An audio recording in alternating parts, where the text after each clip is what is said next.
I want you to imagine that you are sending off a letter to a funder. You've worked really hard on it, you're really proud of it, and you're going to send it off.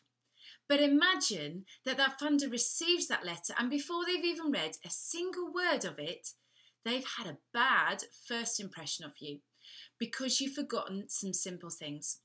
I was at a conference a couple of years ago, and the keynote speaker was the head of Santander Foundation, and he said that he receives between 50 and 100 applications a day.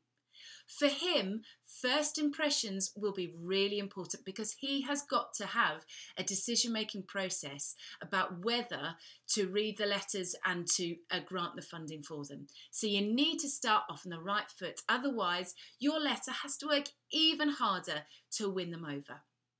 My name's Danny Knox, and I'm an independent fundraising consultant helping charities to change lives.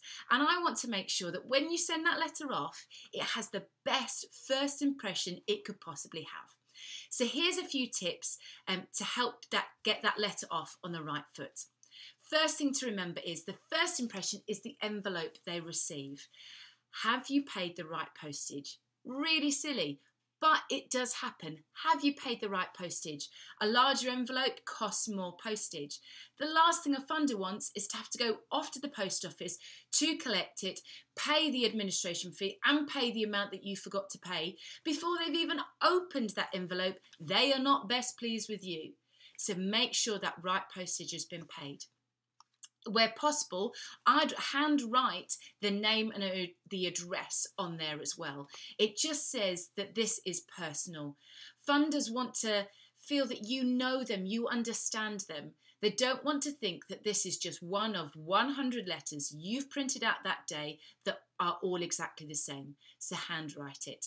And make sure when you write it to a specific person. Don't just put to the chair of the board or to the managing director. Write that actual name. Go on the website, find out who that letter is that you need to send it to. Go on the Charity Commission website, look them up, read their annual report.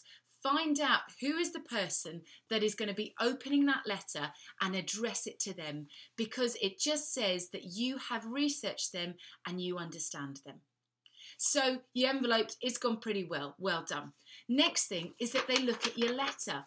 Make sure that this letter is on official letter-headed paper. This is not a letter to your grandma. Get it right. Make sure it's got a letter-headed part on it. Make sure it's got all your contact details at the very top so they know how to get in touch with you very easily without having to search through the text for that information. Make sure that the text is justified. Don't keep it to the left, as is the default on Word and things like that. Justify it. It makes it look neater. It makes it look easier to read.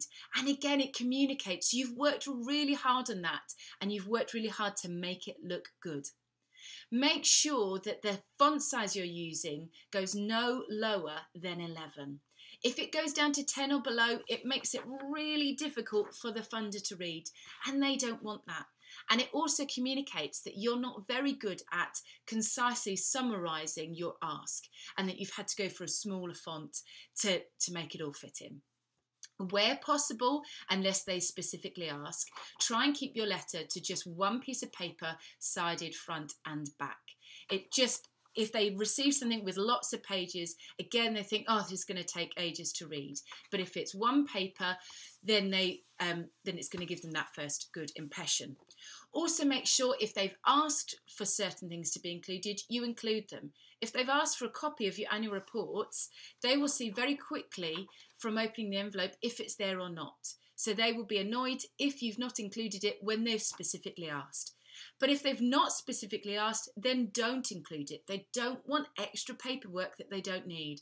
Don't send CDs and DVDs with pictures and videos of your work unless they've asked for it. And if they have, make sure it's included.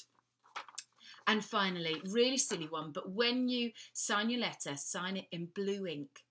They want to know the personal touch. And if you sign it in blue ink, it just makes your signature stand out from that black text and that personal touch that says, yes, this is personal. I've worked hard on this. I really want you to get the money that your charity needs to work with more people and change lives. So I really hope that the letters that you send off make the best first impression they can.